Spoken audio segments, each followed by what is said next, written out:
We're live. What's happening, everybody? Everybody's having a fantastic, whatever day it is for you when you're watching this, listening to this. Oh, goodness gracious. Going to be talking about the trip to the drag strip this past Monday. Hopefully this will show up. It's a good time to at least try, and no, it won't. Maybe if I hold it sideways. Nope, not even sideways. Will it work? I don't know. We're going to try to show something on this app thing. This is HRP Slips app. If you guys ever want to track what I'm up to, you can always catch me on the HRP Slip app. Hopefully that's coming out. Is that coming out? Anyway, it's not really coming out. That's what I'm looking at. So if y'all want to view along, like a teacher, open your textbooks to page fast. I don't know. Anyway,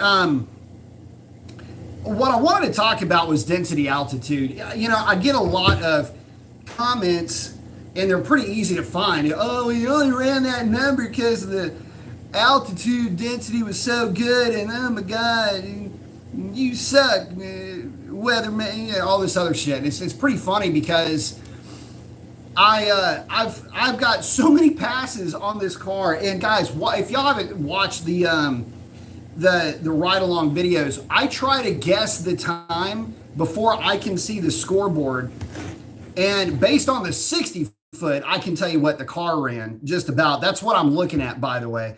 The car feels really strong out of the hole. Sometimes I might be a little bit optimistic, but that 60 foot pretty much never lies. So anyway, what I wanted to do is talk about some of the times. I want to talk about how the car basically kind of get to the point here.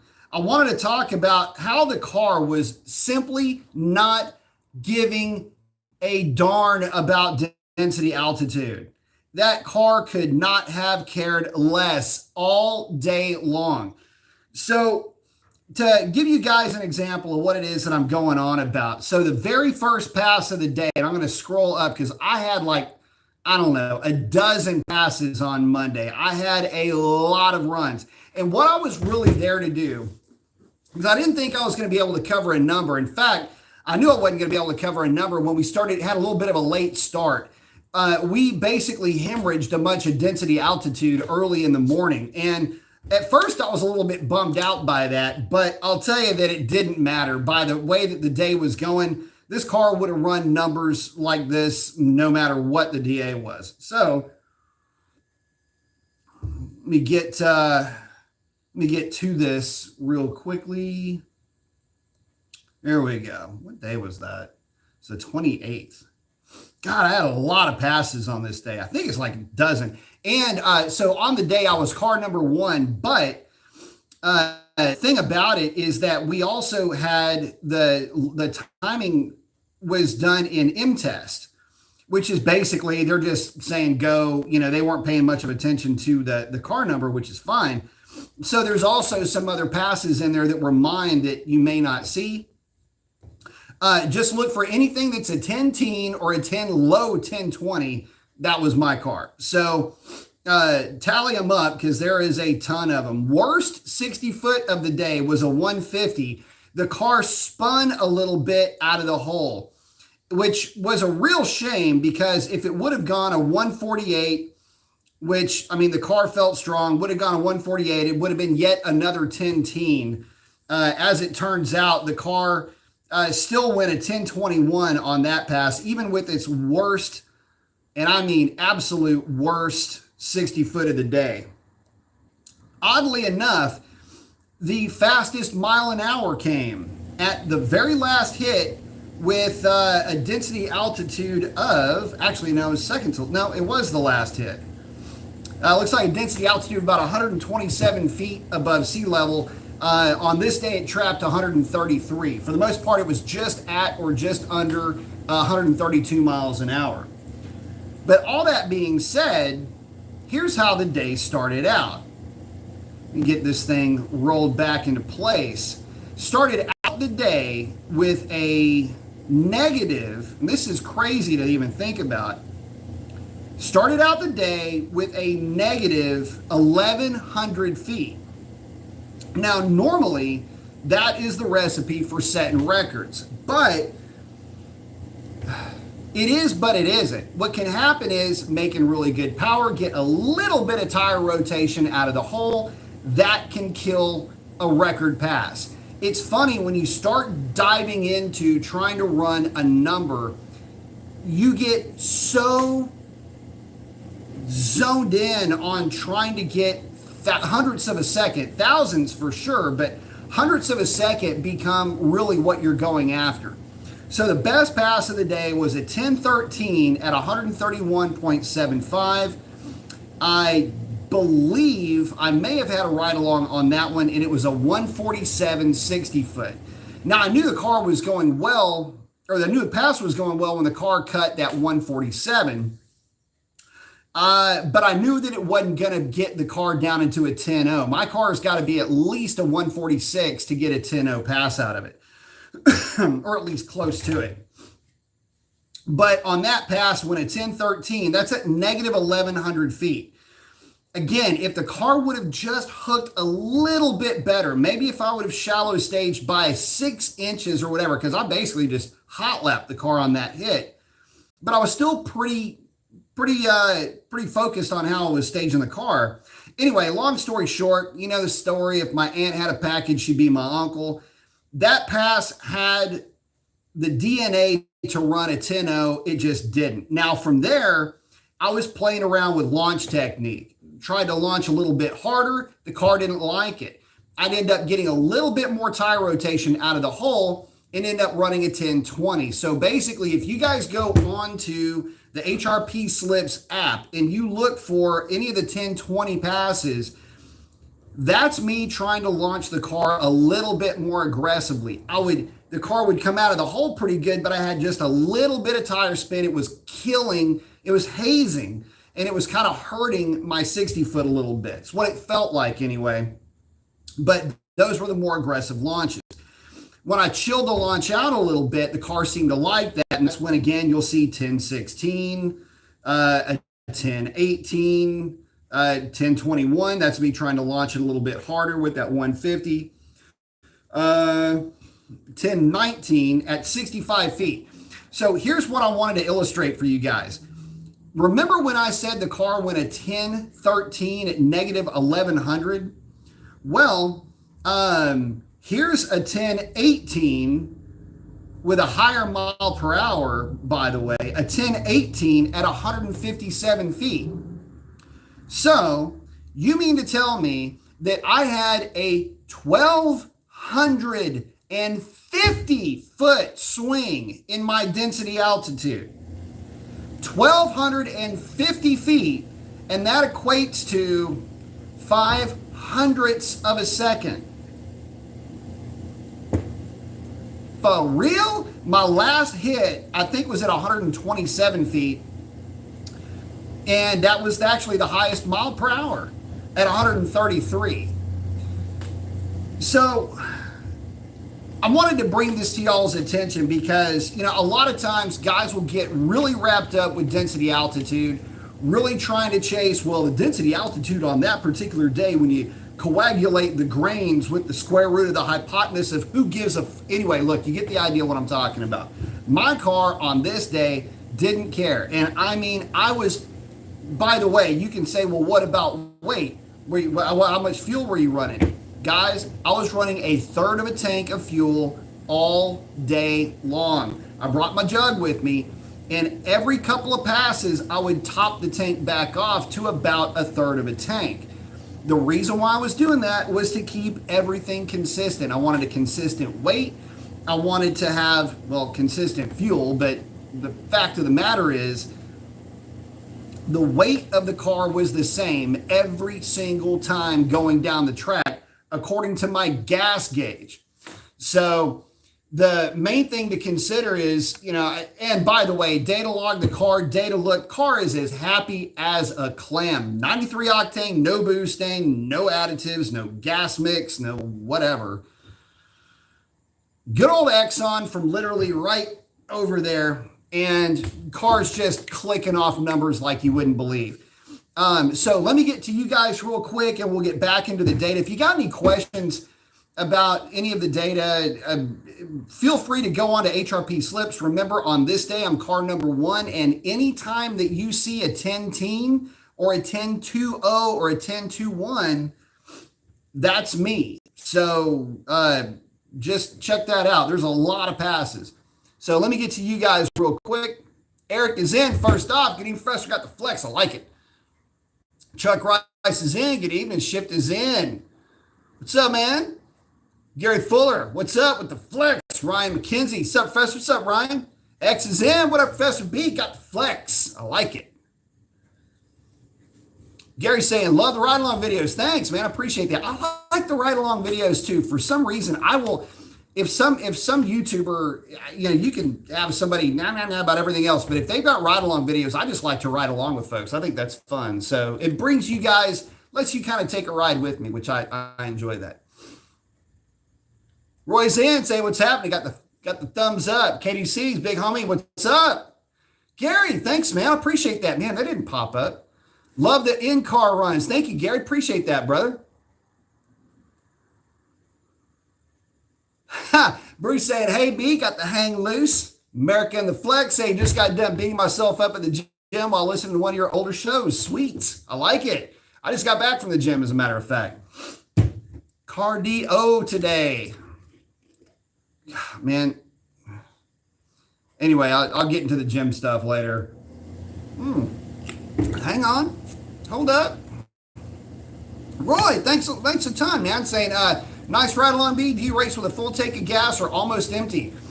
Never, ever run your car low on gas at the drag strip. You can run with a full tank of gas, and I used to when I was collecting data. When I'm collecting data, especially load testing, collecting data, I'll run with a full tank of fuel. But no, I will typically try to run at about half a tank of gas, and I will not run the car if it gets to a quarter of a tank. The reason why is the way that the fuel pump sits in the tank and the way that the tank is shaped. When you go wide open throttle, it throws all the fuel to the back of the tank. The pump's actually up front. So you'll get in what is known in the business as a fuel yip. And that is when you basically evacuate the bucket. Man, I've got a stock fuel pump upstairs too. I'd grab it for you. But when you evacuate the bucket, you're just sucking air at that point. Yeah, the car goes lean, injector duty cycle goes through the roof. So basically what you want to do is you want to make sure that pump is always covered.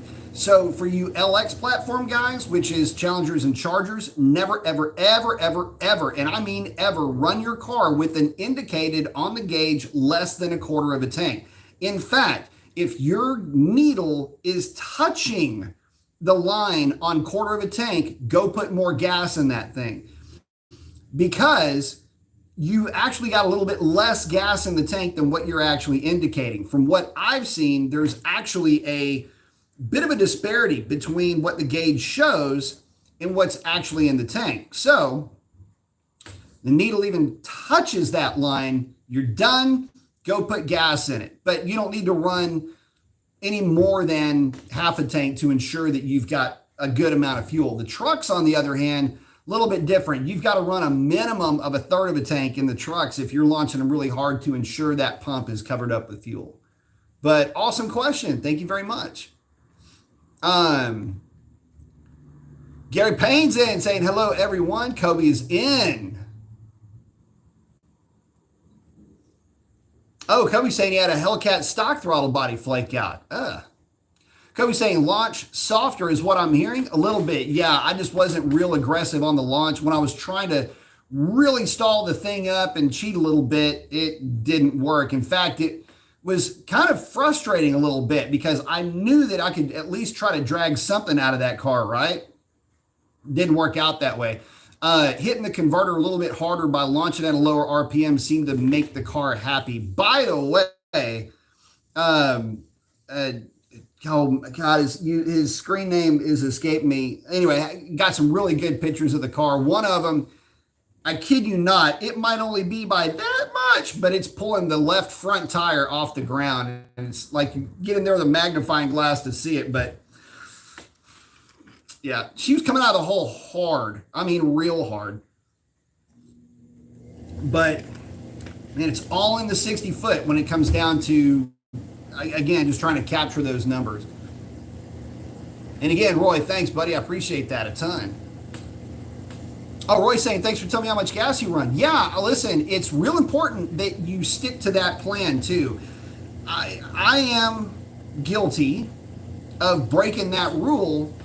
And what's funny is that I was data logging my car when I did it. I just wasn't paying attention, was looking at data. I went to make a pass. The car yipped a little bit, but just barely. It was that fast. And I'm like, what the hell is that? So I finished the pass, came back around, and on my data stream from your point of view, you've got this rising injector duty cycle, and what you want to see is a nice little boop like this so really kind of in short time it'll do this as it goes through the gears, and this way it went boop, and then at the yip it went right off the chart and then came back down. I knew exactly what had happened. Looked at the gas gauge. I was sitting right at that limit of having the needle on that line and knew right away I done gone and messed up. So yeah, for sure, always do that. Kobe's asking, do you think direct connection will play nice with HP tuners? No, probably not. They're all going to be Diablo. I think those are Trinity units that they're using. So, I mean, you can always get in there and do a read file on the direct connection tune and, play with it from there. I've got a feeling there won't be a lot to play with though, because there's going to be a lot of nannies with that setup. B-Dole's asking, hey, are you going to be racing in April at the Hemi Shootout race in Virginia Motorsports Park? Probably not. I am pretty tied up. I know I'm going to be tied up in April for sure. I would like to, though. If I can break away, that would be pretty fun. Space Dog's asking, have you ever noticed a difference between pump gas brands at the strip? Yes, I have. As a matter of fact, Exxon does well. Shell does well. Off-brand named gas, like, just some sideshow place. Yes, Buc-ee's down here is inconsistent. It's okay if you've got an NA car, but not necessarily great if you're boosted. I say that only because in testing, the one time I, did run into a problem with fuel lately, it was Buc-ee's. Typically, it's really good. Sunoco gas is good, but in all my data logs, the best fuel that I've found is either coming from Conoco, Shell, or Exxon is a big one. Big fan of the Exxon, but the Exxon's like literally right up the street. So they always take good care of me as far as fuel quality. Oh,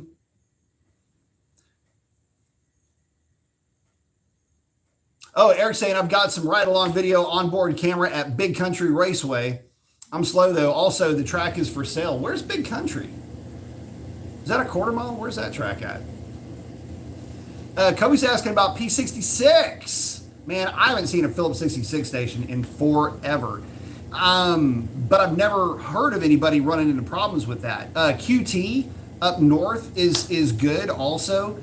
I used to run the Z06 exclusively on Valero. So if that does anything for you, there was a Valero station right near where I lived, and that station was used by a lot of guys that use 93. I think they sold probably more 93 octane in a 5-mile radius than anybody around. So,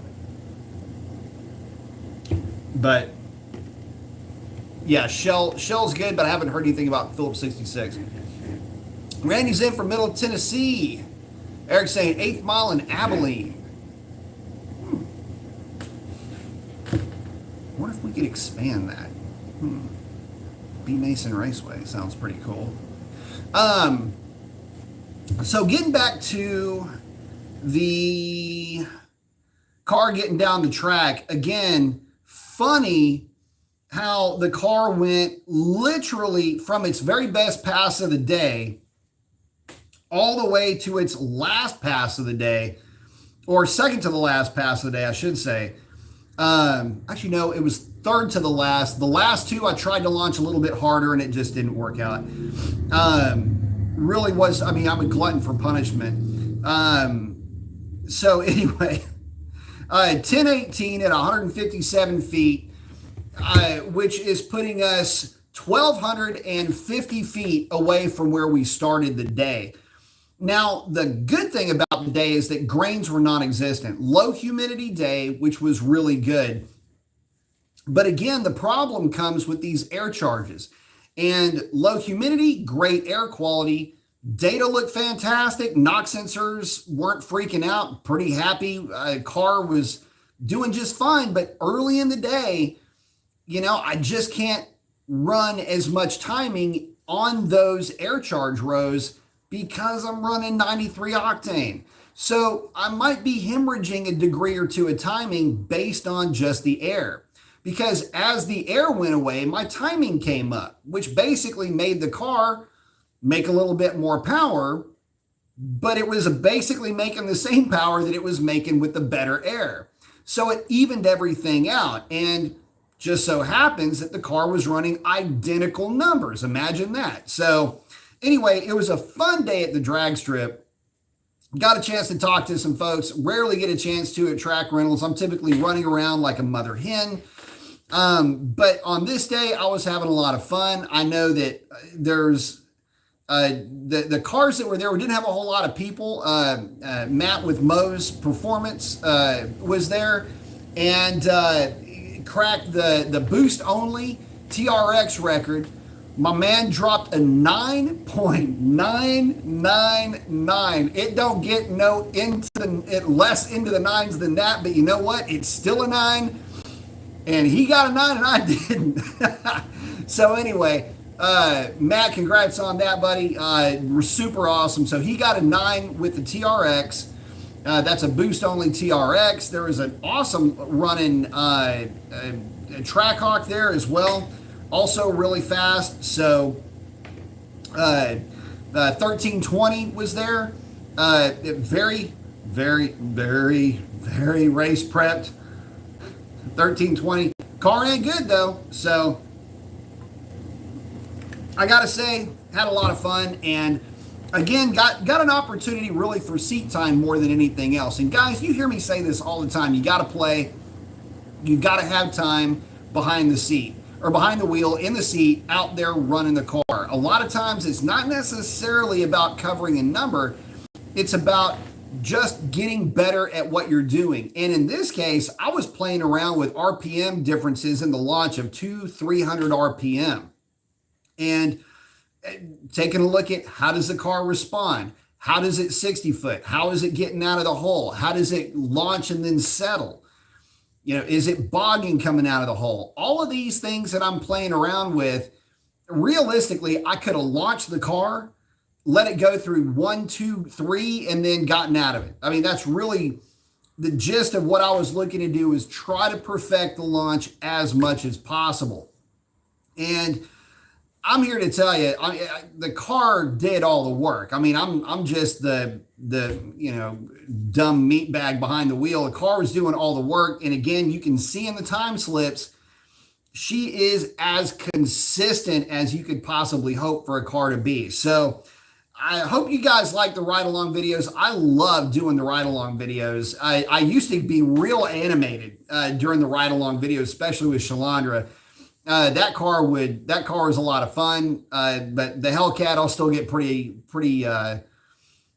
animated too, especially if I've got a really good race going. I used to be able to pull some pretty good races, and there's a, God, I wish, I don't even know if I ever, I can't remember if I was videotaping it, but White Mare's Red Eye, I had a race with him, probably one of the closest races you'll ever see. There was one with him and then one with Orange Crush, where we are literally neck and neck, you know, and it just really good racing. So you can hear me, you know, freaking out. Anyway, but I love doing the ride along videos again, basically because it's just bringing you guys along for the ride. I mean, look, and also too, you know, it's just to kind of show. So a 1030 pass, if you're doing a ride along video, and a 10 teen pass or a 1040 pass and a 10 teen pass, you can't really tell the difference. I mean, you're just riding along. It's like, wow, this is really cool. I got news for you. You can't really feel the difference when you're driving the thing. You know, the main thing you're hoping is that the car gets off the line, gets out of the hole, and goes straight. Everything's good. 2 thumbs up. By the way, before I let this slide, big ups to Houston Raceway Park. They were on top of their game with track prep, so good job, guys. Really made the day good, so thanks for that too. Gary's saying, smack that like button. Yes. Just give that like button a hit. Like, if you haven't subscribed, subscribe too. Let's see. Oh, Roy's saying Walmart 93 is good. I wonder where they're getting that from. Eric's saying, I wish there's a creek in the way at the end. Yeah, I can't. You're talking about extending that drag strip. Yeah, it'd be kind of tough with a creek there.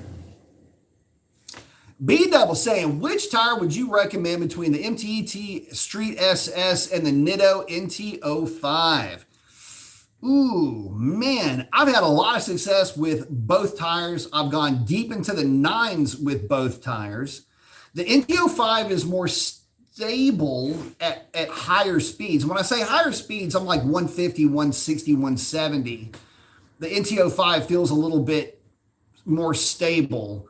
The ET Street SS, on the other hand, is a really good tire, and I love the way that it's just so predictable out of the hole, whereas the NT05 can be, it's got a little bit stiffer compound, so it's not quite as forgiving as the ET Street SS. Depends on what you're doing with it. If you're doing a lot of street playing, 60 to 130, 65 or 75 to 150 or 170, then the NT05 is probably going to be a better tire. If you're not doing stuff like that and you want something on the street that you can play with, they're both really good. But I'm going to have to give the nod to, God, my first love is an ET Street SS. So I'm going to say ET Street SS, then the NT05s. Both of them are not that great in the rain, by the way. Gary's saying, want to change the stick shifter on my 6-speed manual Scat? Barton? Yes, Barton. First, second, and third choice. Dan's in saying, hey guys, hope you're doing well. Always nice to spend night chilling and talking shop. I like it. Thank you, Dan. JL saying, what's up? Hope all's well. Hope all's well with you, Jay. Chuck saying his French Trackhawk hook's dead nuts. I'm not normally into that kind of vehicle, but damn, here's the spooky thing about Trackhawks, and I mean real talk on this. Trackhawks, you know, say what you will about, you know, well, they're heavy and you can, there's a lot of you can say about a Trackhawk. Yeah, it takes more power to get a Trackhawk to run a number, and that's fine. But just remember that that Trackhawk will run that number either at the drag strip or seemingly on the street. All-wheel drive has got a lot of benefits. Oh, Gary's hanging out with Gary's hanging out with Gary. Cool. Ronald Sage, Tampa in the house. Love me some Tampa. Got the bald guy with the shades. I like it. These things are polarized too, so if I tilt my head, it goes all Technicolor. Jay's saying, I'm going to try to be out there this Friday for the radial and slick test and tune. Very nice. I'll be there for sure. Let's see. Eric saying, I ran Nitto Tri-5 R2s at the track. I did too, and I had some mixed results with it. The Tri-5 R2 as a 20-inch tire is passable as a good tire for guys that have significant powered cars on the street. Or if you've got a Scat Pack and need a tire that's going to let you play on the street, it's a really good tire in that. Plus, it's great in the rain. I mean, you guys have seen my 4-part review on that tire, and it did great in the wet. And so there's at least that to say about it. If you're running stock sizes on a stock rim, then it's a really good tire in that respect. So, but yeah, I had a little bit of a mixed result with the Tri-5 R2s at the drag strip, but if you had a Hellcat with stock gears, the R2 would probably be pretty good even at the drag strip. Oh,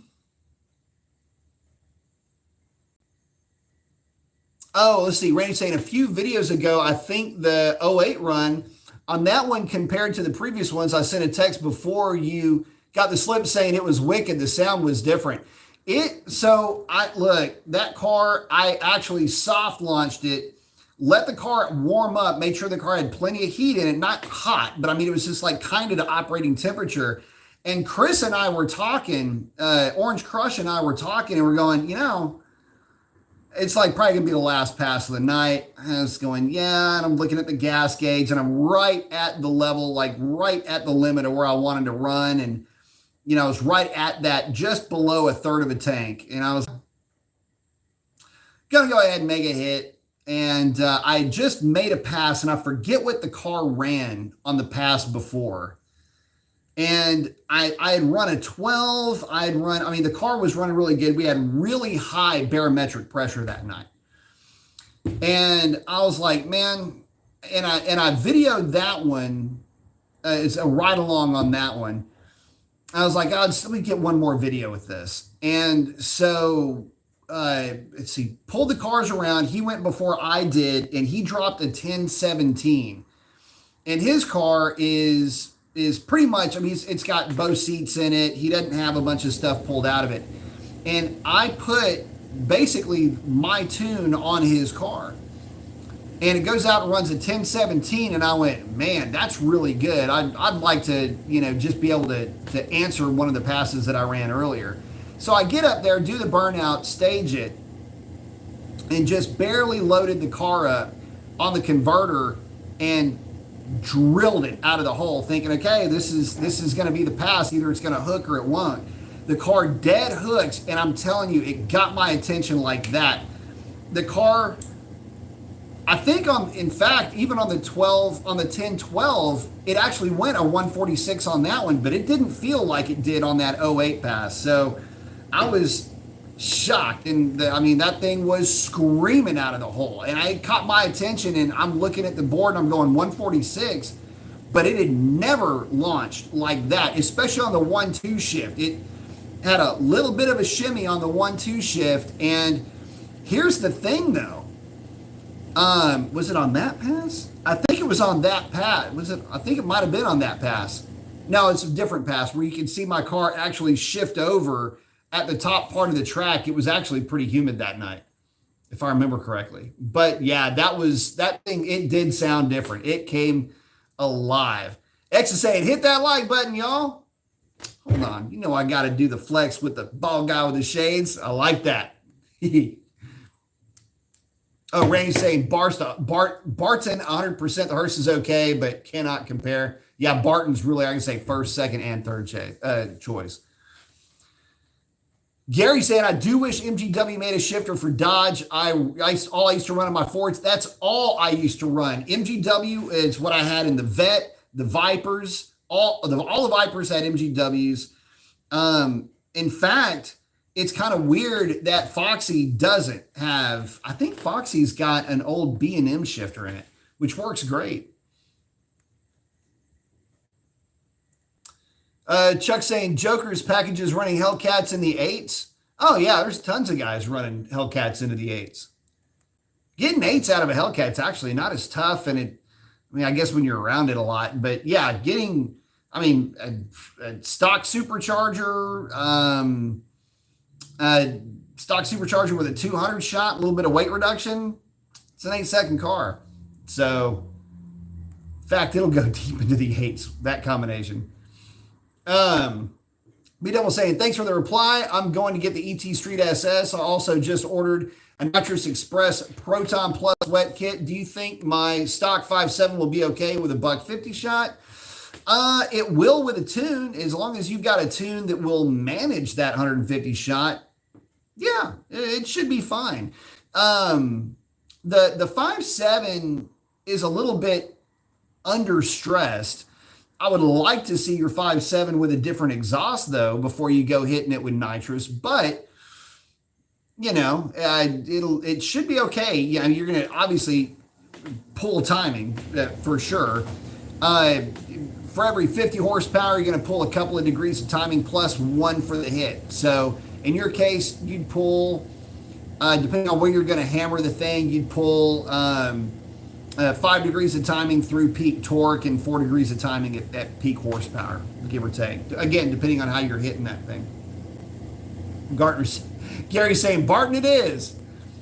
Gary's saying, hey, bro, I was asking about keeping my new tranny alive, and you said to check if the tuner tuned off torque management. It is all disabled. Auto trans, torque management, all disabled. And, speed control, torque management, all disabled. Okay, so what I would do is, as a minimum, is go into your tune and at least have the transmission side active for torque management. You want it to at least pull timing at the shifts, bare minimum.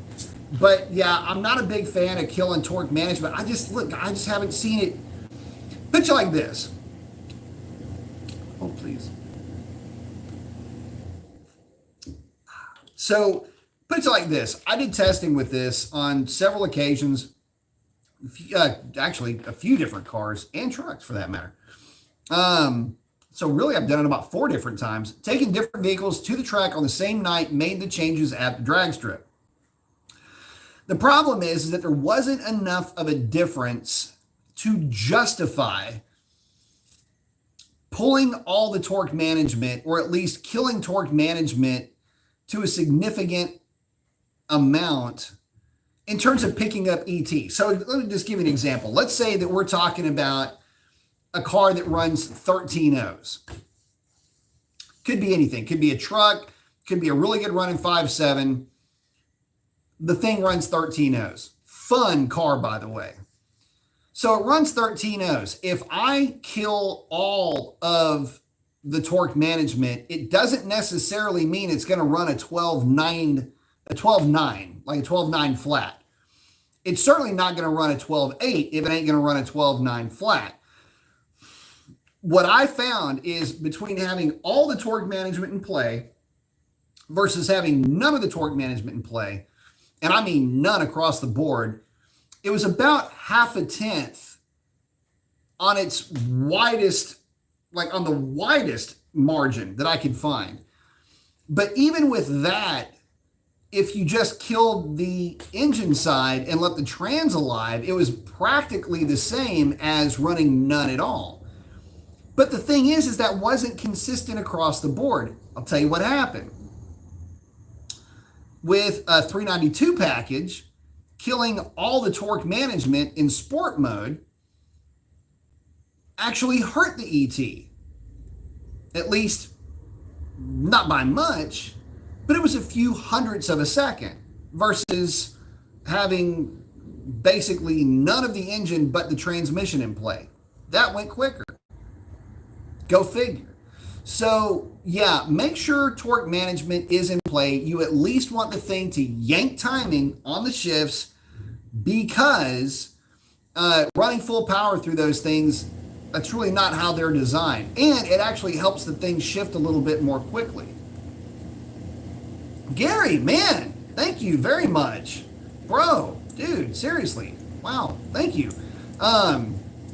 See, I realize the high compression piston kit I'm running comes with rods. Molnar, yes. I'm staying naturally aspirated. Would the stock rods be better weight-wise or not? No, the Molnar's going to be, actually, I believe the Molnars are less weight than the stock rods. The thing about the Molnars is that they're going to be more consistent in weight. You can still shave the stock rods, though, while they're out. The old trick is just to basically weigh them all, find the lightest one with bearings, but it doesn't really matter. Find the lightest rod and then just pull a little bit of weight out, just, shave them down on the base until they're all basically the same weight. I don't have any here. I used to have some rods that would come out of cars that had blown up, and the Molnar stuff, it was rare to see anything weird happen with the Molnar components. I would say most of the stroker combinations that we would work with had Molnar rods, maybe Eagle pistons. I mean, it would just depend on the manufacturer, but never had any issues with the Molnar stuff. And really, if you're running a high compression combination, you want to make sure that you've got something robust in there. Not saying that the stock rods won't manage it, but you want to run the Molnar rods.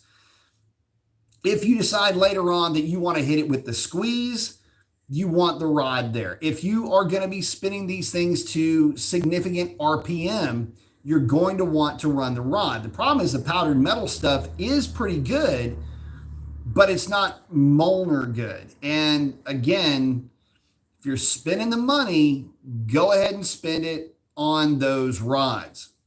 I wish I had some here to show you guys. I've actually got some in my office at the house.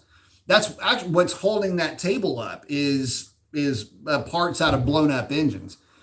So, but yeah, one of them is a Molnar, and that one let go because of other reasons. It was the bad fuel issue. Anyway, that's why I'm so about fuel quality. But anyway, I'd have to weigh them. I could actually disassemble it. What I did was I made kind of a holder out of what was left of all the kibbles and bits and just set that piece of wood on top of it. I think I could weigh those. I used to have a gram scale. I could weigh those. But anyway, stick with that. And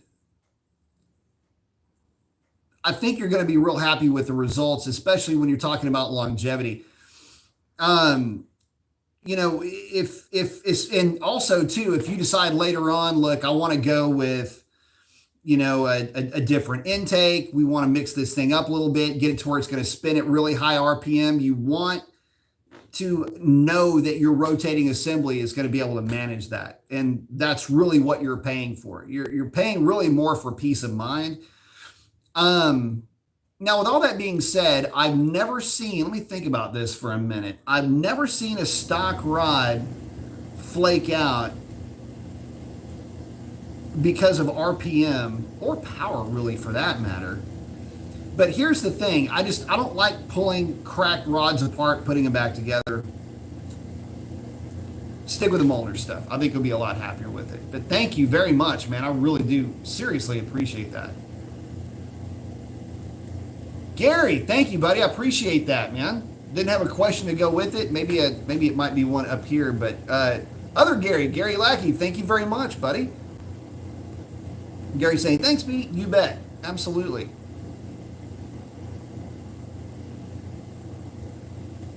Let's see. Oh, Gary, I just was scrolling back up. Gary's saying the TCM is stock tune. Everything that is disabled is on the PCM side. That's okay. I'm cool with that, with the understanding that the TCM is still very stock. Here's the thing, though, and I don't have my computer with me.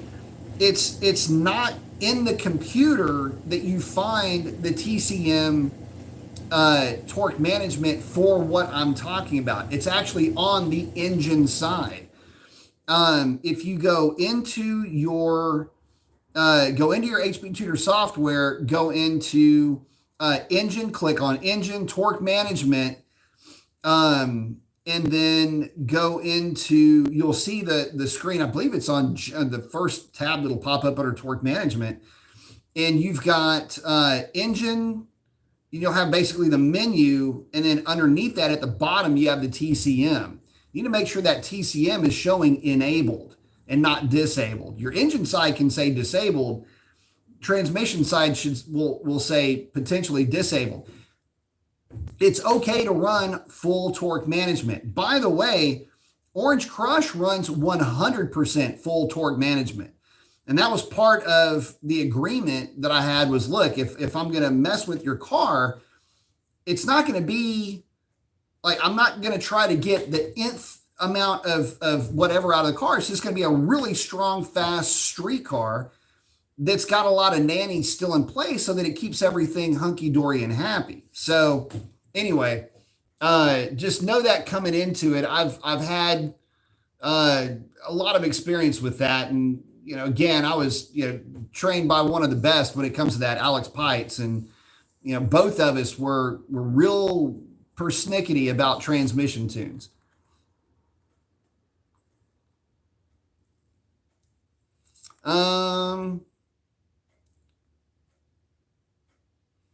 Oh, Chuck, just scrolling back up. Chuck saying probably ridiculous expensive though. Talking about the 8-second stuff, man. I mean, yeah, kind of.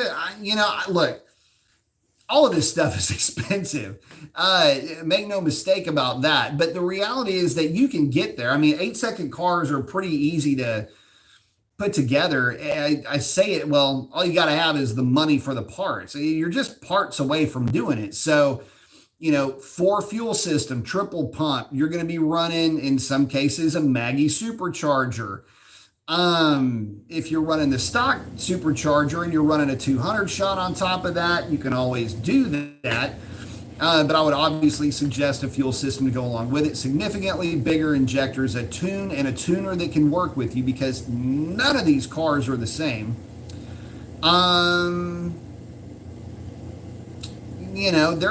There's some things you will have to concede, which is, engine longevity can be a little bit suspect, but that's part of the game that you're playing.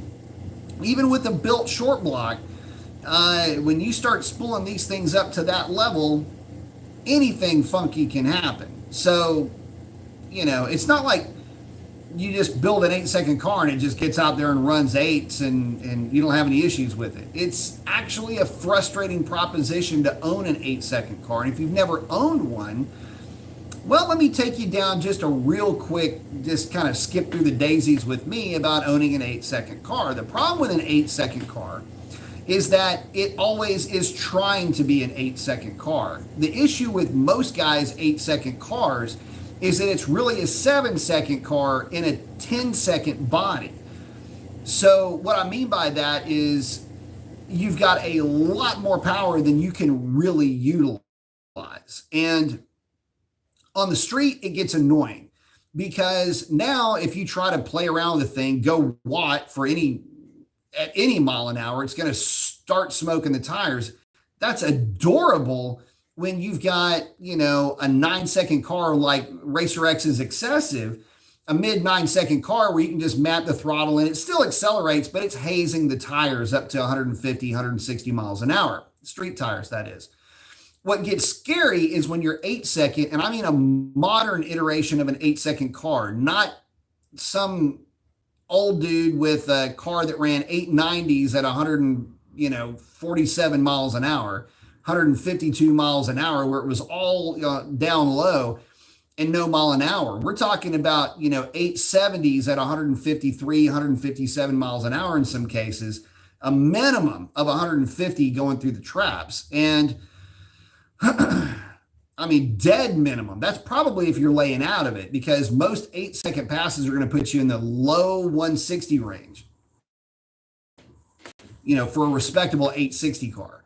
But the problem with that car is that you've got to run it on slicks all the time, because even playing around tentatively with the thing, it's going to want to start hazing the tires. And it's cute for a little bit, but then you start finding weak links like axles and differentials and transmissions, because HB90 is pretty stout in an LX platform.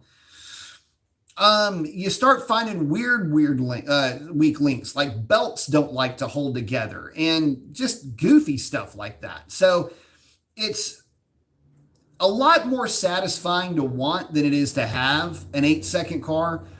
The fun spot today for today's technology and what you can get away with really is a low 11-second to a mid 10-second car.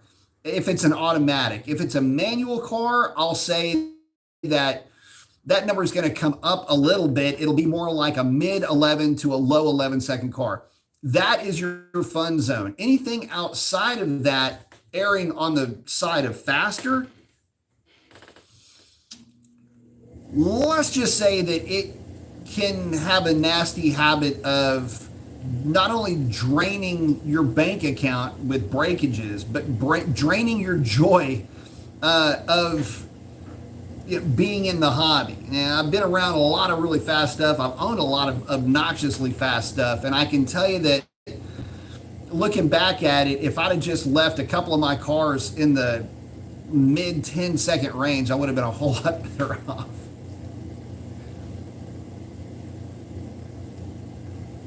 Gary's saying, Barton it is. Oh, sorry, I must have skipped one. I didn't even realize it. So I got to Gary, so hopefully I answered that question. Chuck's saying Barton rules, but Hurst are good too. They are good. I just really like Barton. And you're right, MGW would be really good.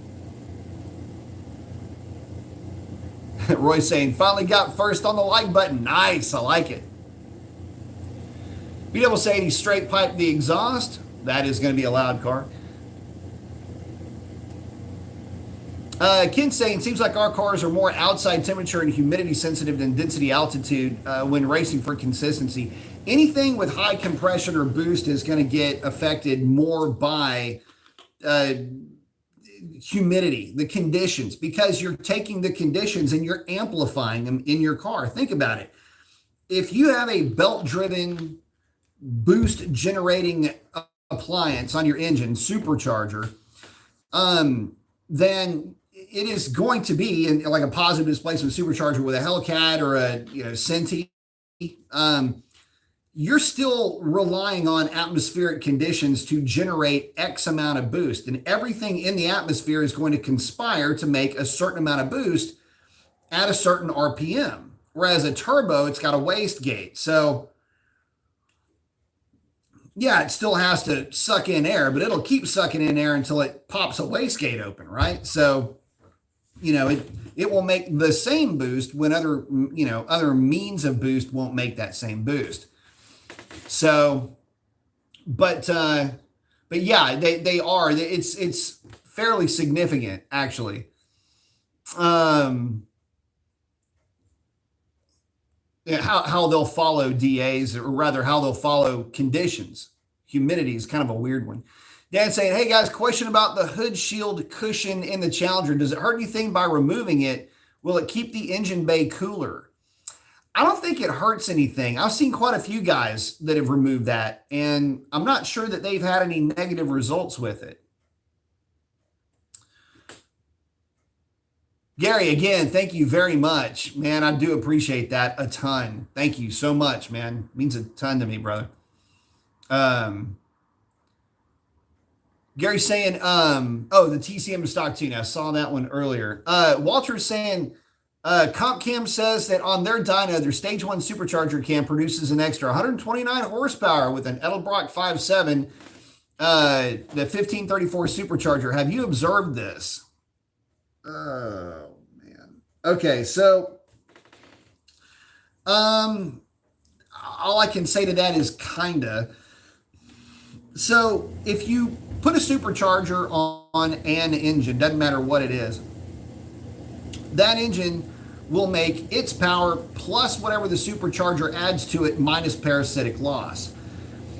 If the engine makes another 60 horsepower with a camshaft, and then you add boost on top of that, then are they talking about at the same boost level? Because normally you throw a cam on an engine, it will make whatever the power that it was making before. It may make a little bit more, say, I don't know, 30 horsepower more, 40 horsepower more, but it might do that at a lower, well, it will do that at a lower boost number. So that needs to be clarified, because 123 degree 50 75 is a lot of powers to drag out of a supercharger at that pulley ratio,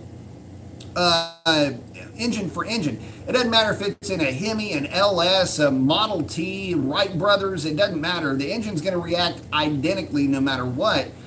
And the stock 5.7 Hemi cam ain't really a bad cam if all you're looking to do is, you know, have a supercharger and have something that idles and makes good power basically across a broad power band. So I would have to say that they're probably talking about at the same boost level. And if they're talking about at the same boost level, I can sign off on that. But if they're not talking about the same boost level and they're saying at the same pulley ratio, man, there's going to be a lot more done to that car than just that cam. And what I'm talking about is long tube headers, high flow cats, metal substrate is what I'm talking about, not ceramic. A significantly optimized tune. There could be a lot more going on with that than what's being led on here too. So take that one with a grain of salt.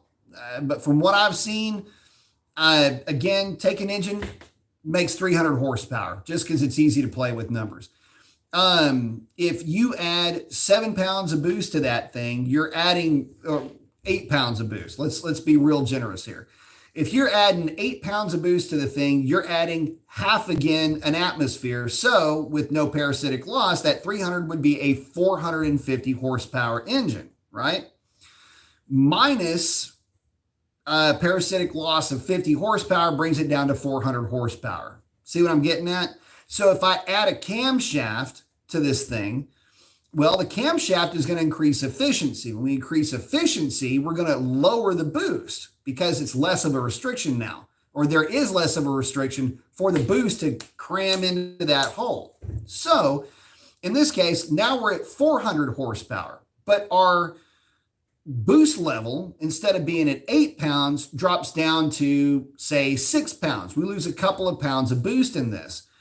Well, now, let's see, 6 is going to be, well, I'll tell you what, let's say it drags it down to 5. We put a big cam in this thing. Drags it from 8 down to 5 PSI. Actually, it's not too far off from what I've seen before. So now we're at a third of an atmosphere, basically. And so a third of an atmosphere is going to be 120 horsepower. So now instead of 400, it's 520, right? Based on 400 horsepower base minus our 50, right? Puts us at what, 470? So that'll kind of give you an idea. Hopefully my math is right. Nobody nobody can do math. So, you know, just let's work with that kind of numbers, because that's kind of easy for me to kind of bounce back and forth. So in that case, it would be worth 70 horsepower, give or take. So hopefully that answers the question. I know I kind of ran through the numbers really quickly, but that's because your parasitic loss isn't going to change. Well, it'll drop a little bit because of the lower boost. You might be able to pick up an extra 5-10 horsepower there. So 480. So it's really worth an 80 horsepower variance. Going with a larger cam, but you drop power, but you picked up, or drop boost, but maybe you pick up power in the process. It'd be pretty interesting combination there, but you get the idea.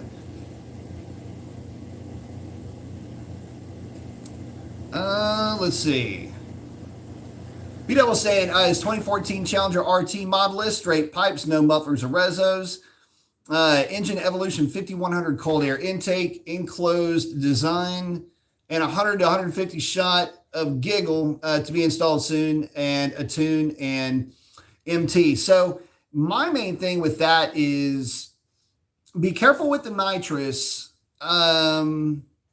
The only downside to nitrous is the actual hit. You really do want to have a controller where it'll feed the nitrous in, or just don't hit the nitrous below or at peak torque. I would say hit nitrous if you're just out playing around with it and you're on a stickier tire. Hit nitrous around, I'd say about 4,000 RPM in that RT, maybe 4,200 RPM. I know it sounds a little bit high, but the main thing is you don't want to necessarily hammer it out of the hole. And the reason for that is you're going to have a lot of cylinder pressure, and that's when transmissions can kind of slip. So just kind of a word to the wise. If you've got a progressive controller, then in that case, you can hit it a little bit earlier and it'll feed the nitrous in. But don't forget my rule about nitrous oxide.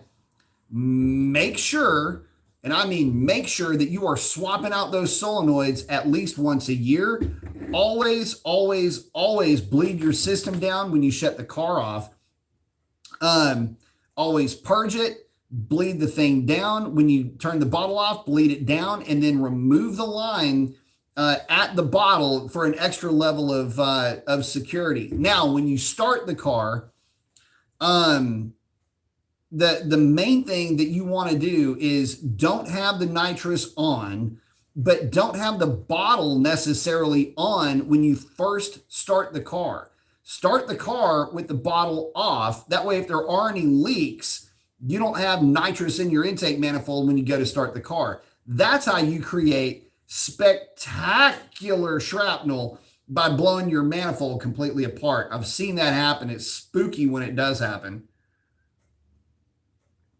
Anyway, lots of little rules to nitrous, because it can be a twitchy little thing if you don't get it right. Gary, again, thank you, buddy. Gary Payne saying, thanks, Pete. Thank you, Gary.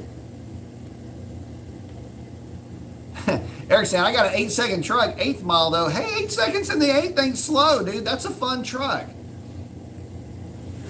That's a real fun truck, actually.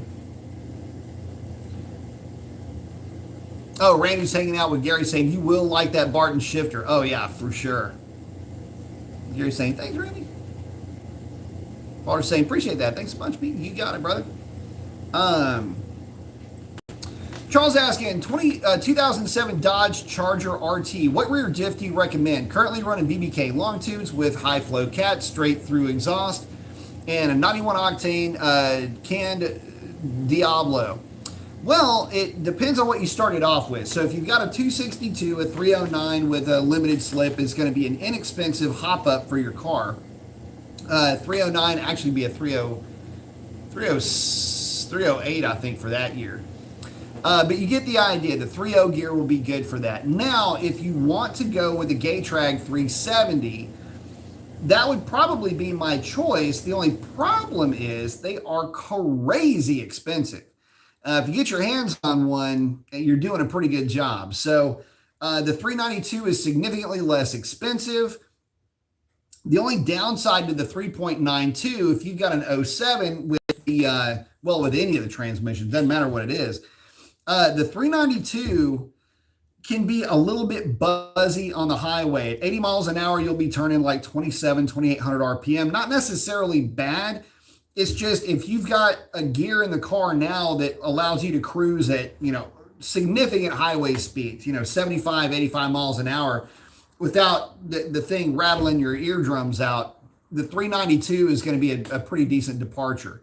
But the 392, the advantage with that is that it will really run good. So the main thing, though, is the 392 could freak out predictive shift algorithms. So just kind of know that coming into the chat, that the 392 can be really aggressive, but I mean, aggressive is a whole lot of fun. Again, if it's my car, it'd be a 370. But again, I've heard some obnoxious numbers on 370 gears. So there's that. And I don't believe that housing, the Gatrag housing, is a serviceable housing, meaning I don't think you can put a different gear in that thing. I might be wrong. Motive may make gears for it now that I'm thinking about it. And if they do, then a 355 or a 370 from Motive would be good, but check with them and see if they can put that together, and then make sure you got somebody that can put that thing together for you. I think Motive was working on something like that. Ken, hey, thanks, buddy. Appreciate that.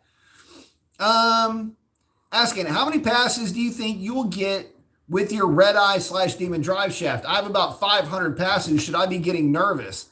No, buddy, because I've got about as many as you do, and mine's running great. So, no, I wouldn't start getting nervous at all. Mine's not showing any signs of getting funky. I can tell you that. Holding up great. As a matter of fact, I'm really stoked with that drive shaft. I love it, and I would recommend it to anybody that's looking to upgrade their Hellcat, their Challenger Hellcat.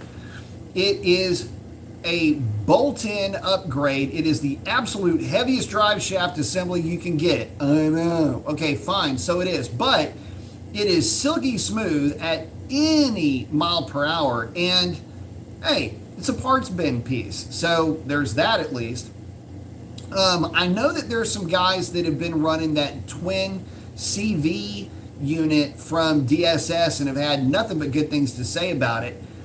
That may be an option.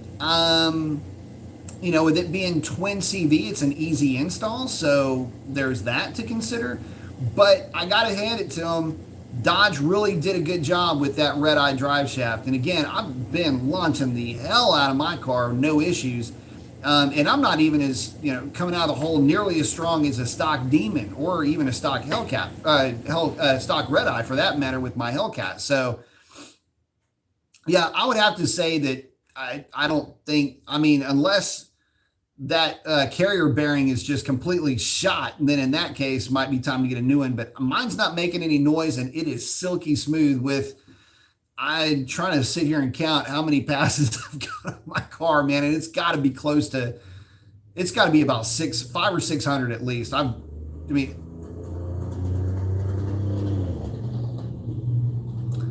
Well, if that thing's going out to Velocito, there's going to be a cleanup on aisle 6 because that did not sound good.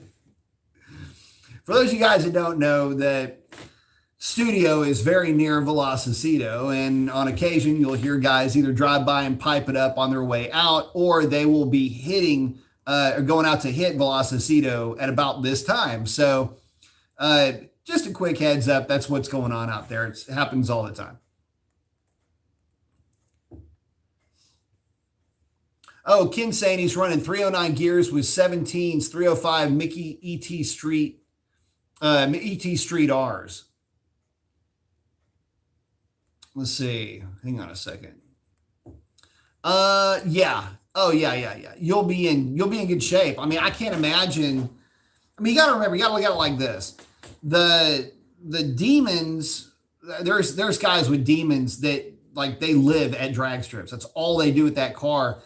And a stock Demon, or a stock Red Eye for that matter, I know guys with those that do it too.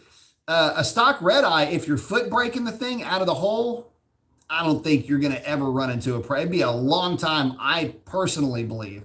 Personal opinion here. Could be wrong, but that you'd be able to get plenty of hits to come with that thing. You know, I've heard of guys with higher horsepower applications stinging them, but I at the power levels that I play with, you know,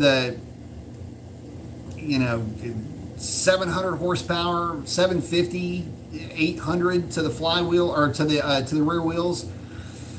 A lot of those guys aren't having any problems, and especially if you're at like the 7 or 750 range, that's really, like, I think a happy place for those cars and for that drive shaft. Let me get these time slips pulled up here. I want to get back to, want to look at some of the density altitude spread on this thing. It's just hysterical. Looking at the difference in how the car ran DA for DA, really. So to give you guys an idea, so here's the funny thing about the day though. Low humidity and the temperature, hang on, that was at like 65, 64 degrees, something like that. One of the last hits was at like 65 or 66 degrees. The first hit was at 49 degrees. And it kind of felt 49 degrees-ish. No, I'm sorry, it was less than that. Hang on. I'll tell you exactly what it was. It was 47 degrees. So kind of chilly, but that was at that 1,100 foot range. And really good, and I mean really good baro on that. 30.35 was the barometric. Had 62% humidity though on that hit. And we started to have, as you would expect, humidity would drop as the day was going on. And, you know, part of that humidity dropping was also helping to keep the car fairly consistent throughout the day. So yeah, this last one that I'm looking at, humidity was at 34%, but baro had gone, well, we had lost barometric pressure.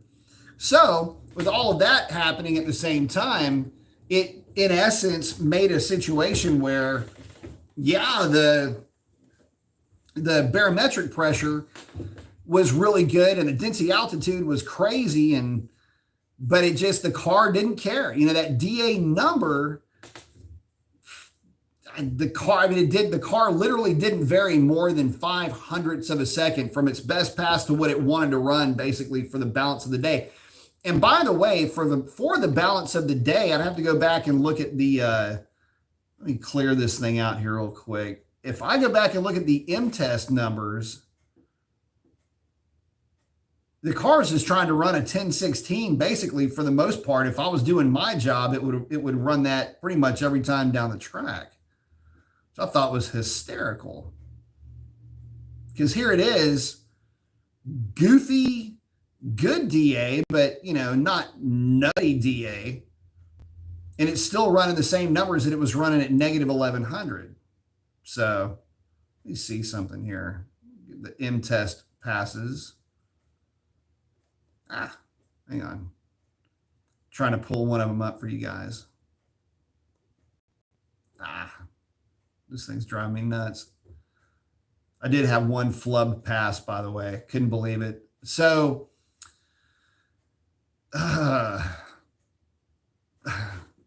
so this is one that broke my heart. Had pretty decent DA. It was negative 263, but low humidity. And I know y'all can't see this. It sucks that I can't show this on screen, or at least it's really hard to see. But it was a 149 60 foot, and it still pulled out a 1018.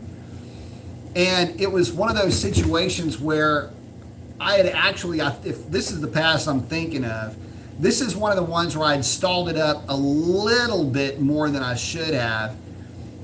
And really, had I not stalled it up, the car would have gone a significantly deeper 17 than that. And what it was literally on the heels of me doing basically the same thing. I just trying to cheat that number a little bit, and it didn't work. So, oh well. But let me catch up with you guys real quick.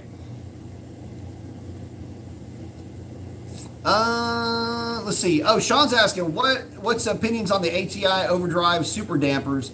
Would you say it's worth it in an N8 application? Well, I mean, it's just an underdrive pulley. So yeah, they work fine. I know that, I think Moe's puts those on a lot of the trucks that they work on. So, you know, it's not a huge reduction, but it's, you know, and you'll pick up a little bit. I think they're worth like 6 to 8 across the board to the rear wheels. And so you guys know, the front engine accessory drive on these cars is worth, like, whenever you put one on an engine dyno and test them, the walking around accepted number really is like 35 odd horsepower. It's like a pivot number, and anything you can do to reduce that parasitic loss will translate to power to the rear wheels. With these cars, with the high output alternators that they have, they've got good water pumps. A little bit of an underdrive is not going to necessarily hurt anything, in my opinion. Even in hotter weather, I don't see it being too much of an issue. I don't think that alternator is going to be working too hard, being driven just slightly less. You know, and is it worth it to pick up an extra 6? Yeah, some guys will agree that it is. So, oh, Gary's talking about, to Sean, saying that's the one he's looking at for the 15%. Yep. So, you know, that'll save a significant amount of, you know, parasitic drag on the engine. So, you know, you slow everything down by 15%, you know, you can free up, a pretty decent chunk of that 35 odd horsepower, 40 horsepower that it takes to run everything. And keep in mind, you're not having to run a fan. So that's what brings that number down a little bit, but every little bit helps, especially when you're NA for sure. The Blazers in saying, how's it going tonight? Thought I would drop in and say, hey, what's up, man? Do you know much about the HRT stage 3 cam? Possibly looking at a stage 2 or 3 for my 6.1. I know it'll lose down low, but I like the 7,000 RPM idea. So all of those cams are pretty similar. If I remember correctly, like stage 2 is a 220, 230 cam. No, 224, 228 or 224, 232, something like that. Really good cam. Well, no, it's not that aggressive. I think it's a 220, 230, 223, 230. Anyway, all of them are going to basically follow that pattern, 224, 230-ish looking cam. They're good. There's nothing really wrong with them. They've got a good load profile. They're not quite as aggressive as obviously a custom grind would be, but they're all good cams. All of the new modern camshafts, by the way, are actually pretty good. There are some things that I would maybe change with some of the cams, and keep one thing in mind, that the issue with cam manufacturers is that they want to put a cam together that works for you, but it's also got to be tunable and it has to work somewhat on the street. So because of that, they're not going to have as tight of a lobe separation angle as what I would prefer to see on these camshafts. So, they'll widen out the LSAs. I think the cams you're looking at are probably in the 114 to 116 range. In my opinion, 114, unless you're planning on running a positive displacement supercharger, is really about as wide as I would want to see a cam's lobe separation angle going into any of these cars. The reason for that.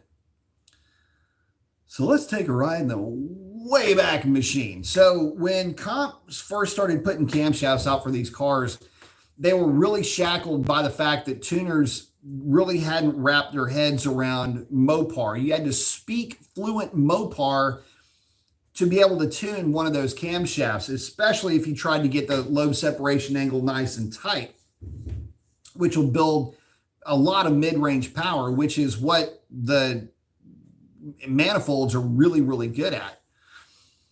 But the issue that you ran into with those was that the wide lobe separation angle and fairly aggressive cam timing, although the lobe shape wasn't super aggressive, the lift was aggressive. And anyway, long story short, you would get a car that was just lazy down low and wanted to try to make power at these high RPM, but it just never really translated into a nice, fun driving experience, which is one of the reasons why I started looking at putting camshafts together for Hemis, because my experience with them was really disappointing. In fact, we had a couple of them at the shop, and I mean, no matter what, you just couldn't seem to make them work right, because they had such a wide lobe separation angle. To put things in perspective, though,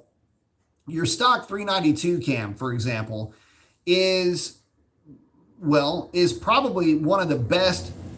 If you ever wanted to put a Eddy supercharger on a 5.7, put a stock 6.4 camshaft in it, because it's got a crazy wide lobe separation angle, which is great for boost response and carrying power out far with a positive displacement supercharger. And I mean, it's a good cam for that. I mean, there's not a lot separating the stock 392 cam, believe it or not, from the Hellcat cam. Just some exhaust duration really is the only thing that separates them. In fact, the intake events are the same. And the LSA, the lobe separation angle, is the same. So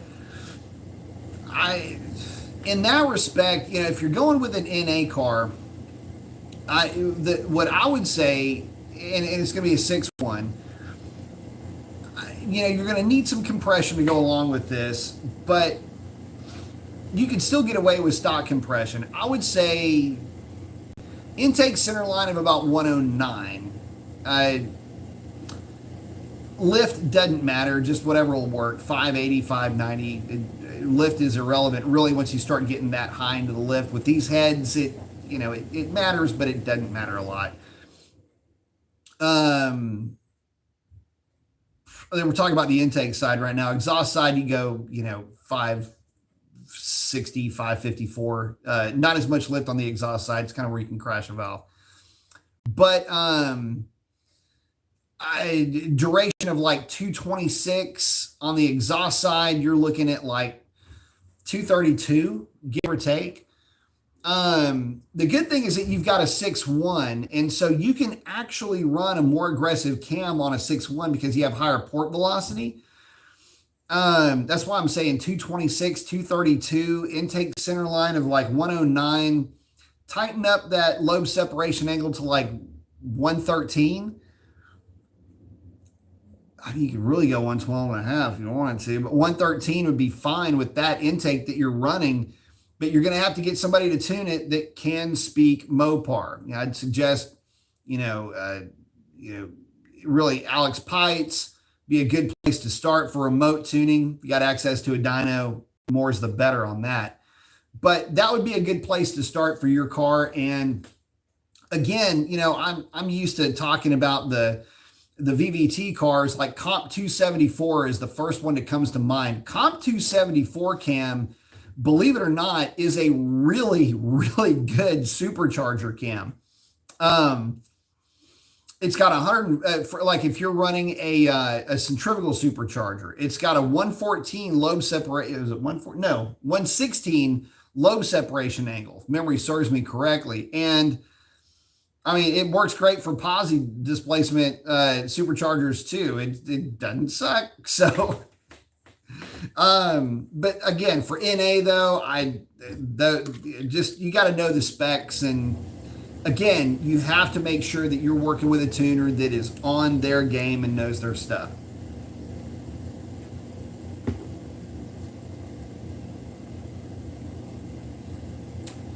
KDC saying, hey, Mason. Oh, by the way, let me get back to the Blues. Hey, don't forget Stanky tie bars and collars pro. KDC saying, hey, Mason, just bought that 373 gear through HHP for $2,700. There it is.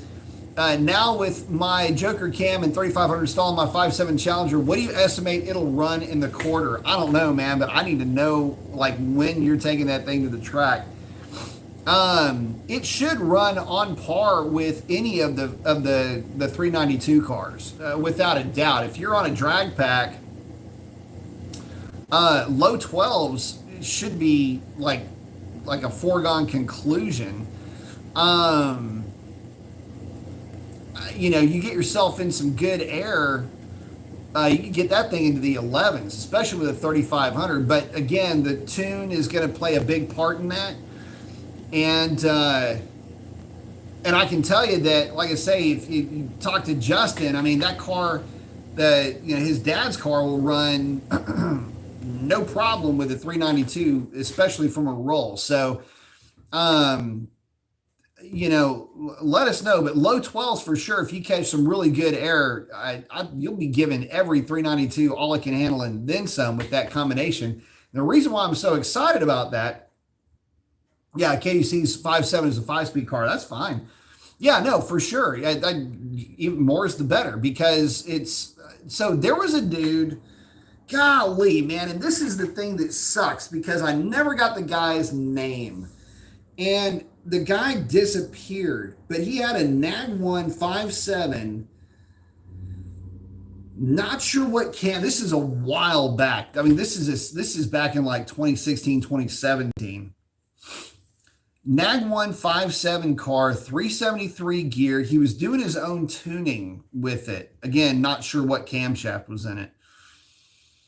But that car ran 12.2s like clockwork. But yeah, that combination is actually eerily similar to a car that I wanted to build, and it was to mimic this dude with the dark blues 5.7 car. The car was just a neat car to watch go down the drag strip.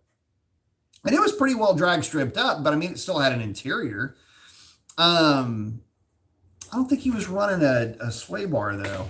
Anyway, long story short, on a drag pack, that car was quick and it was a lot of fun to watch. And I could just imagine how much fun that car would have been. You got to remember that it's the Nag 1 car that really did bring me back into Mopar. It wasn't the 8-speed. It was my test drive of a 5.7 Candy Striper that I fell in love with. If you're not familiar with that, it's the white with the red stripe signature car. And I saw this thing sitting on a lot and I thought, damn, man, I like the Candy Stripe look. And I was thinking, dude, that's kind of the car for me. It was a 20-inch tire car. Like I say, man, I just really liked that car a lot. So, yeah, Nag 1s are a lot of fun. Loser saying, good stuff. Appreciate the info. Got the thumbs up and the flex. I like it. But yeah, when it comes to camshafts, man, the thing is you've got to have somebody on board that knows how to tune these things. And from what I've seen in the past, there's guys that when they get into speaking only Mopar, it's real easy to find yourself in a rut with those things. So you start to really only lean on the combinations that you're familiar with. And the big reason for that is there's typically not a huge issue with like volumetric efficiency tables and things like that. You just kill volumetric efficiency down low, ramp it up a little bit through mid-range and the upper RPM range typically, because that's what cams do. But with some of the cams, some of the smaller cams, they pick up power basically everywhere. But everybody wants to chop, and to be honest, you want a little bit of theater if you got a camshaft. But if you want to be sneaky, there's a couple camshafts out there that are really good and don't chop at all. But I guess the point of that is you really do need to make sure you're working with somebody that speaks Mopar, speaks it fluently, and can get you on the right track. And it is going to be convenient for you to work through as well. Oh, Chuck saying his 2025 7 Challenger is a 6-speed. I really like the Tremec. Yeah. Look, the Tremec's a lot of fun. The 6-speed cars are fun to drive. And guys, y'all know the story. But for those of y'all that don't, so when I worked at Pikes Performance, one of the things that you never get attached to any of the cars there. You're working on them, or you're putting builds together for them. It's really rare. I know this is going to sound weird, but again, you get kind of jaded when you're around this stuff all the time. It's just another fast car. It's a cool looking car, and you want it to perform well and be a healthy example of what it is. But I mean, you don't really ever get attached to them. And there's only a small handful of cars. Like, it's not even a handful of cars that I ever was bummed out that they left the shop, that ever really left an impression on me. There's a lot of cars that I was elated when they left, but never, very rarely was there cars that I really fell in love with. One of the cars that I fell in love with was an obnoxiously clean 5.7 manual transmission with a E4 supercharger. That car was a lot of fun to drive. I did the intake, meaning not the intake like part, but like when you intake a car into the shop, you do load testing and make sure the car is healthy, data log it, all that kind of stuff. Bring the owner along with you. Have the owner drive it if they get sketchy about somebody driving their cars, which is perfectly fine. I plug into the car and say, look, I need you to load the car up. I need to make sure this thing is healthy. The last thing you want is to have a sick car on the dyno. It's nightmare. And we would tell guys, look, we're going to be running these things hard, real hard, probably harder than they'll ever run them to make sure that they're fit for delivery. But anyway, that's one of them. That car was just a peach, man. Golly, I like that car a lot. Another car that was at the shop that I just wished, one of those things where I just wanted to take it home, was a 2014 Candy Stripe 392 car. In this case, it was white with red stripes, white with red racing stripes, whereas that 5.7 car was a signature, so it was white with the side stripes, white with red side stripes. This was white with red stripes, Candy Stripe car, and we put a Pro Charger on that car. And that car, I think to the rear wheels on that dyno was making 380, ended up making 530 to the rear wheels. And it was just such a fun car to drive. Both before the supercharger and after the supercharger, it was just such a peach. That car was, God, just sweet as an almond to drive. And the dude what made it even better is the dude that owned the car was such a cool guy. One of the hell was that? Big old guy. I mean, tall, just, real, like, it looked like a tight end, built like a tight end. Super, super sweetheart of a dude, man. Dude had hands like this glass cleaner bottle. Like, you got to shake his hand, and it was like trying to, anyway, super cool dude that owned the car. So happy to get that car back to him. He was super happy with it, and I was too. Another one, and if you ever like, I don't know, if you Instagram or Google Silver Dodge D100, TTS did a build on a D100 that had a 6.1 and a nag one. It was a 61 D100 or 62. Now I can't remember the year of it. Anyway, that's the other one. And the truck, I got my hands on it way before it was anywhere near completed, but Alex started the tune on it. I ended up finishing up the tune on that car and or truck. And long story short, you wouldn't, because there's no weight there, and the truck was running 373 gears, and again, the thing didn't weigh anything, so the 400 plus horsepower engine, I think it made, we got done with it, I think it was making like, I don't know, 380-ish to the rear wheels on that Mustang dyno. But it was just such a fun truck, and it handled really well, and it was fast enough, and it was just fun. It was just such a neat, it sounded good. I mean, it looked great. None of the Hemi engines compares to the 6.1 in the looks department. But it's because it's the Mopar LS, and so, I was dying to put a cam in this thing, but they didn't want to put a cam in it. But anyway, it was just such a neat truck, and that one hurt me the most. And I even said, look, at some point I got to build me one of these, because there ain't nothing better than that. So, but in terms of like cars that I don't know, I got really off topic talking about that stuff, but talking about your 5.7 being a 6-speed car, they're just so much fun, man. I just really enjoy it.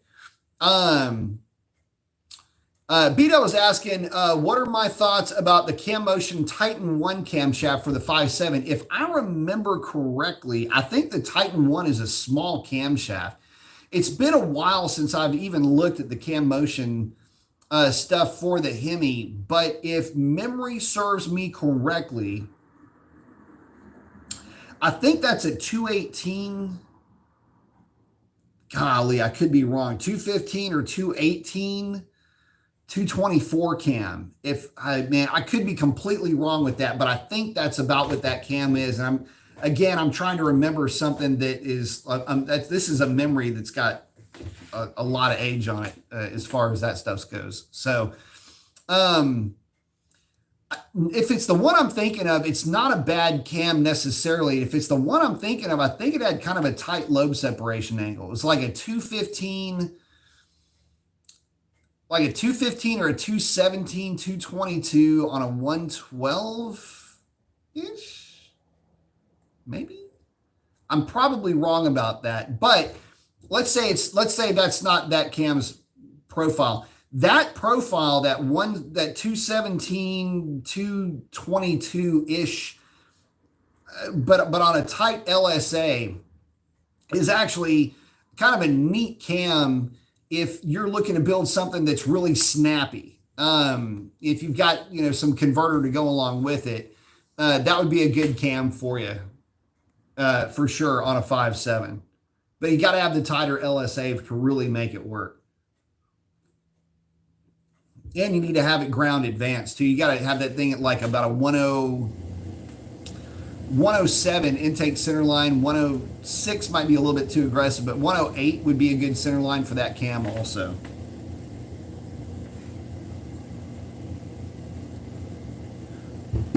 All right, let's get back to DA, density altitude, LOL. So the last pass of the day was in a falling, well, we were hemorrhaging barometric pressure. Had good humidity, but it was at 127 feet above sea level. And that's where the car ran almost 134 miles an hour, 133.76 on a 1020, but a 150, 60 foot. Oh, man. Okay, so this is one of those deals where I really was trying to get the car to run a number. And that pass, I know it's a 1020, and it would have been another teen. It just rotated the tires. It just went yip, yip, yip, coming out of the hole just a little bit. And I was so not bummed out by it, but it was just, coming out. Last pass of the day, rotated the tires, kind of spun a little bit out of the hole, went a 150, 60 foot, which was basically its worst 60 foot of the day. And nowhere really near where it should have been 60 footing for that condition. Obviously, it spun a little bit.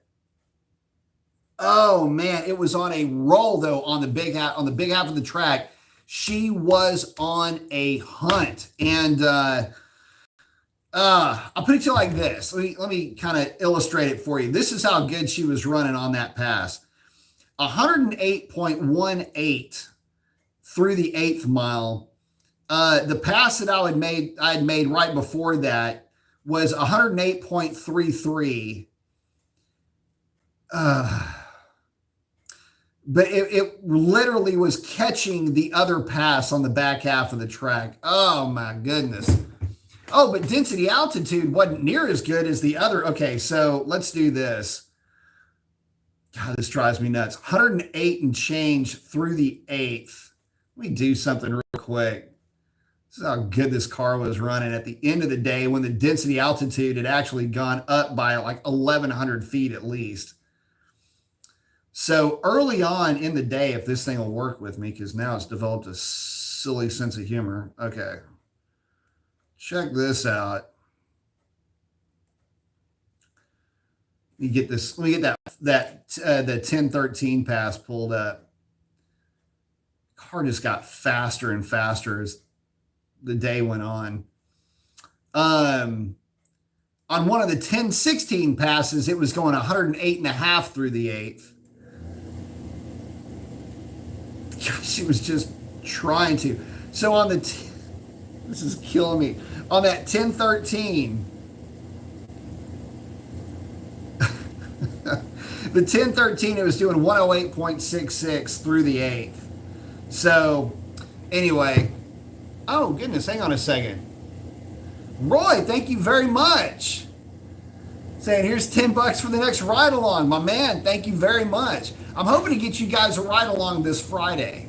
I'm gonna do my best to get the car off the line. I'm gonna try to get first run out of the way pretty quickly. So the configuration now, I'll put the seat back in the car.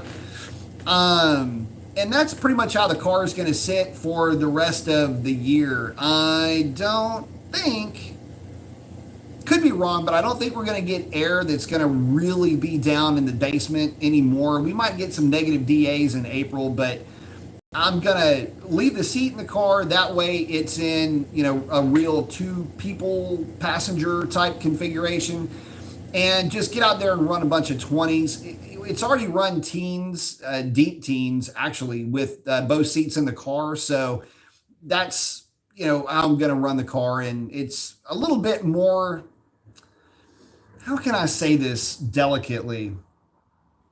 It's a lot more relatable when you've got at least 2 passenger seats in the car. The rear seat delete is a factory option. Technically, the passenger seat delete is a factory option, but it's just not as relatable. And I know guys get a little bit opinionated. Is that the right word? I know a lot of guys get opinionated when it comes to race prep and how much weight you're taking out and what components you're taking out, and just how aggressive you can get pulling 2, 3, 4, 5, 600 pounds out of one of these cars. You know, I'm cool with making the car mimic a factory option, but anything more than that, and I think it takes away a little bit too much from the car. So in this case, I'm just going to go back to having a couple of seats because I kind of like it. B-Double, thank you very much, my friend. I didn't have a question to go along with it, but my man, thank you very much for that. Oh, B-Dub's got it right here. Titan, yeah, 221, 227. So I was pretty close on that. At 50, 602 and a 114. Okay, so not a bad cam. It is practically identical to my sniper cam. So I can tell you that it is a good cam. I would almost prefer that it had a little bit tighter lobe separation angle, but I'm not going to split hairs 114 to like a 112 or a 113. The heads that we have on these Hemis will allow you to run a wider lobe separation angle without as much of a penalty for how it will potentially lose power through the mid-range. But I like it. Okay, so I was real close on the specs, like at 217, 222, 224, whatever I was saying earlier. I would say go for it. I mean, if you've got your eye on that, I would definitely take a look at it. The lift is pretty aggressive with that cam, so it's going to have an aggressive lobe profile. So just know that coming into it. That is, I would not say at all that that's an NSR or a no springs required cam. I would probably, if that's one of mine, I would recommend, and if it's one of my cams, require PSI 1516 springs. The part number on this is the PSI 1516 spring. They are expensive, but they are very, very good, and they're very good for dealing with the weight of the Hemi valve train, the funky geometry with the offset rockers and all that. The good thing about it is it is on a 114, so it'll help try to carry power a little bit further out at the expense of a little bit of mid-range, but where that mid-range is, I don't think is going to fall in line with a shift point for you. So you'll be okay there. Stanky tie bars and collars, I would maybe recommend with that, but absolutely better springs, no question about that. Obviously, an 080 push rod, a .080 push rod is what you're going to want to go with. And as far as lifters, any of the non-MDS Mopar lifter or the non-MDS Mopar lifter will be good, aka the Hellcat lifter. By the way, if you've ever wondered why the non-MDS lifter is called the Hellcat lifter, here's the reason why. Hellcats do not have the MDS system, the multi-displacement system, the way that the NA cars do. And so they all of them, all Hellcats, regardless of whether it's automatic or manual, have the same lifters. Whereas half of the lifters for the automatic cars, if you're naturally aspirated, have MDS lifters there. So it's shorthand. It's just, yeah, no, I need a set of Hellcat lifters. It's easier to say I need a set of Hellcat lifters than it is to say I need a set of non-MDS lifters for da da da da da. It's just, you go, I need a set of Hellcat lifters, and the guy goes, no problem, and ships it, and it sends. They're pretty good too. But again, running the right spring is going to be important with that. Again, you're looking at a camshaft that is, it's not super tight. It's not that far from stock at 215, but 221 is still significantly more than stock. But your lift is definitely better. So yeah, definitely, I would say you'll be in good shape with that cam. That looks like a fun cam. And it won't be that hard to tune either, for whoever is going to tune it. You're not going to have a bunch of weird. It won't be something that people aren't used to seeing if they've tuned any modern Gen 3 Hemi. It should work out good for you. But guys, I want to thank all of y'all so much from the bottom of my heart, man. Lots of y'all contributing, man. Means a ton, helps me out a ton with the channel. So thank all of y'all so very much. B-Double and Roy, man, thank y'all so very much. I'm going to go through here and thank each and every one of you guys just from the bottom up. Ken, thank you, brother. Ken 797 is in. Gary Lackey, man, thank you, buddy. Of course, Gary Payne, freaking just crushing it with that, man. Thank you so much. Extremely generous. Thank you very much, my man. Very much appreciate it. Get back up here. Make sure I don't want to miss anybody. Gary Fuller, buddy. Thank you again, Roy. Man, thanks. Couldn't do this without you guys, man, for sure.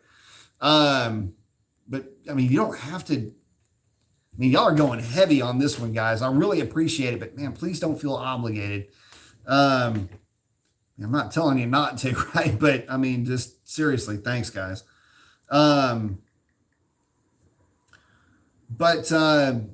With that, I mean, we're coming up on about 2 hours.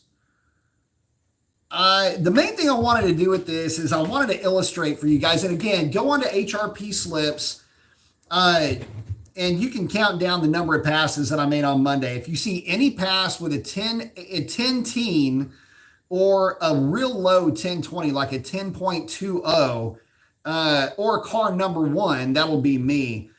And you can see how the density altitude progressed from being negative 1100 to plus, I think at some point it went to 200, didn't it? I think it did. I think at some point during the day at like 3 o'clock or whatever it was, it went to plus 200. Anyway, the point of it is this huge spread of at least 1,200 feet, right? Or 1,250 feet, really.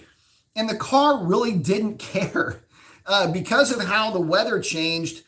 You can say, oh, you ran that number in negative DA. I was negative 1,100 DA. And it's like, yeah, dude. And I basically ran the exact same number because the 1013 is one thing, but it was trying to run 1016s if I wasn't trying to just drill the thing out of the hole, which is, me playing with, launch technique, but doing what I know to do. The car is going to try to run a 16. Anyway, it was coming out of the hole and going down the track to the tune of a 10 teen, or was wanting to, whether it was negative 1,100 or positive 150.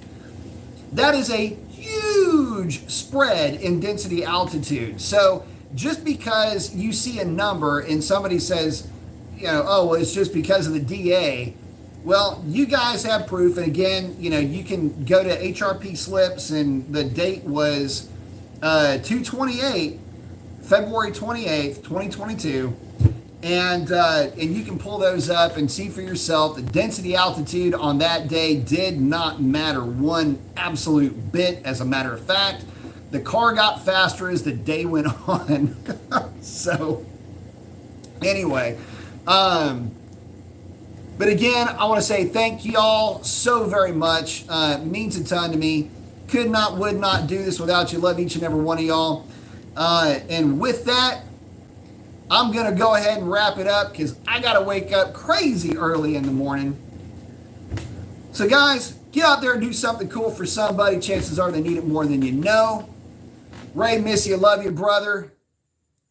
If you're going to send it, don't bend it. Keep your shiny side up. And with that, I am out of here. Y'all have a great rest of your week. We will catch up with you this weekend. Look for some ride-along videos coming up, hopefully on Friday. That's a wrap, guys. Adios. Thanks again.